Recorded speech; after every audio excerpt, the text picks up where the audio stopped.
بہت سارے لوگ جب رمضان سٹارٹ ہوتا ہے نا تو رات کو سوتے ہی نہیں. سبحان اللہ. یعنی کہ جو رات کی نیند ہے نا, جو سب سے جو ڈیپ سلیپ, جو سب سے اچھی نیند, جو ریکوری والی نیند ہے, وہ آپ کو رات کو ملتی ہے. ابھی ایک اسٹڈی ہوئی ہے, اس میں دیکھا گیا کہ دن میں اپنے آپ کو روشنی کے قریب رکھنا ہے اور رات میں روشنی سے دور رکھنا ہے. یہ پیٹرن تھا جو اللہ نے سیٹ کیا تھا. اس کا نتیجہ کیا نکلتا ہے کہ آپ لوگ ساری رات جاگتے رہتے ہیں اور سارا دن سوتے رہتے ہیں. میں ایسے لوگوں کو جانتا ہوں جو ماشاء اللہ سے بالکل ظہر کے اینڈ پہ اٹھتے ہیں تاکہ پورا دن جو انہوں نے اتنا اچھا روزہ رکھا تھا نا, اس کو بھرپور طریقے سے ادا کر سکیں. آپ لوگوں کے بھی ارد گرد ہوں گے ایسے لوگ. تو خدا را اسلام یہ نہیں ہے.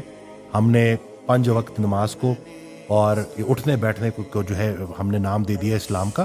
اسلام پورا ضابطہ حیات ہے. آپ کا اخلاق کیسا ہے, آپ جب کھانا کھلتا ہے تو اب آپ اپنے ہاتھ کو کنٹرول کر سکتے ہو کہ نہیں کر سکتے, یہ بتائے گا کہ آپ کتنا اسلام کو فالو کرتے ہو.